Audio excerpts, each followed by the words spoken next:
Kebayang nggak sih gimana caranya ilmuwan zaman dulu bisa memecahkan misteri kimia tanpa teknologi canggih sama sekali? Nah, hari ini kita bakal kupas tuntas salah satu teknik andalan mereka yang penuh warna. Coba deh kita bayangin lagi ada di abad ke-19. Kita seorang ahli kimia dan di depan kita ada sebongkah mineral misterius. Nggak ada alat canggih loh. Terus gimana cara kita tahu ini mineral apa? Ternyata jawabannya itu tersembunyi di ujung nyala api. Dan solusinya itu, percaya atau enggak, super elegan dan simple banget. Cuma modal seutas kawat, sedikit garam biasa, dan tentu saja nyala api. Oke, yuk kita bedah lebih dalam. Kita mulai dari alat andalan para detektif kimia zaman dulu, yaitu uji manik boraks.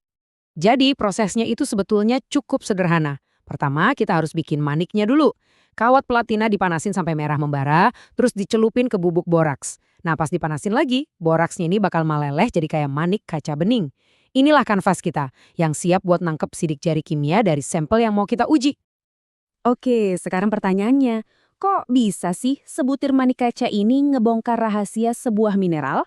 Nah, disinilah keajaiban kimianya bekerja, tepat di dalam nyala api itu. Jadi gini, waktu boraks dipanaskan, dia itu berubah jadi semacam cairan kaca super panas. Nah, cairan ini fungsinya kayak pelarut yang ampuh banget buat oksida logam. Jadi, logam di dalam sampel mineral kita itu bakal larut di manik ini dan muncullah warna aslinya. Nah, ini bagian yang paling keren. Triknya adalah nggak cuma pakai satu jenis nyala api, tapi dua. Ada nyala oksidasi di bagian luar yang panas dan kaya oksigen, dan ada nyala reduksi di bagian dalam yang lebih adem. Kenapa? Karena setiap nyala bakal ngasih hasil warna yang beda. Jadi kita dapat petunjuk double buat mecahin misterinya. Oke, kita ambil contoh tembaga ya. Kalau manik yang udah ada sampel tembaganya, kita panasin di nyala oksidasi, yang banyak oksigennya, dia bakal bereaksi dan bam! Warnanya jadi biru terang yang khas banget. Ini petunjuk pertama kita. Tapi jangan berhenti di situ. Coba deh kita pindahin manik biru tadi ke bagian dalam api, ke nyala reduksi. Apa yang terjadi? Reaksinya berubah total, dan maniknya jadi bening lagi, nggak berwarna. Nah, perubahan warna inilah yang jadi kunci pentingnya. Bahkan, kalau kita mainin panas dan posisinya di nyala reduksi, manik itu bisa berubah lagi jadi merah dan nggak tembus pandang. Kenapa? Karena yang terbentuk itu udah logam tembaga murni. Jadi, dari satu sampel, kita bisa dapat beberapa petunjuk visual yang beda banget.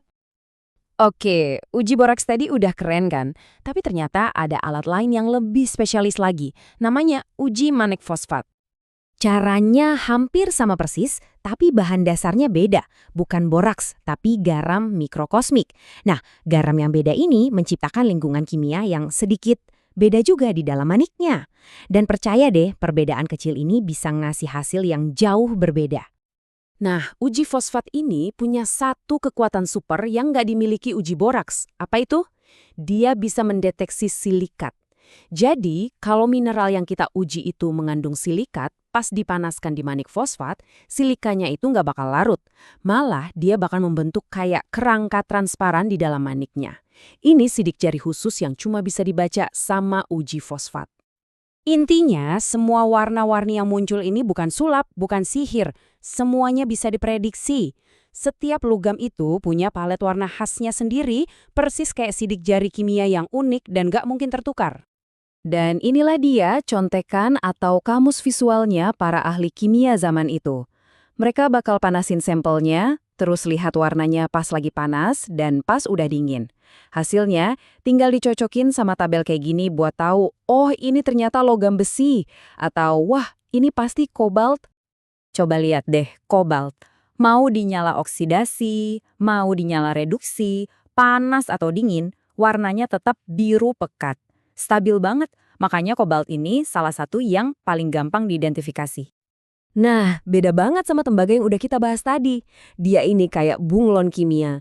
Di nyala oksidasi warnanya biru kehijauan, tapi pas pindah ke nyala reduksi warnanya jadi merah.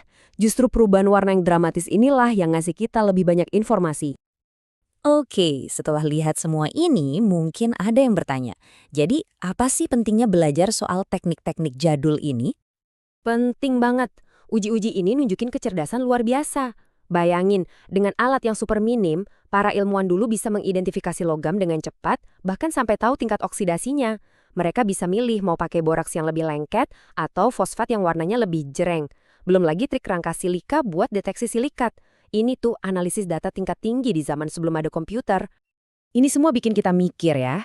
Trik-trik kimia yang kelihatannya sederhana ini, siapa tahu prinsip dasarnya masih tersembunyi di dalam teknologi super canggih yang kita pakai sekarang. Jadi kira-kira trik fundamental apa lagi ya dari masa lalu yang diam-diam masih jadi fondasi ilmu pengetahuan modern?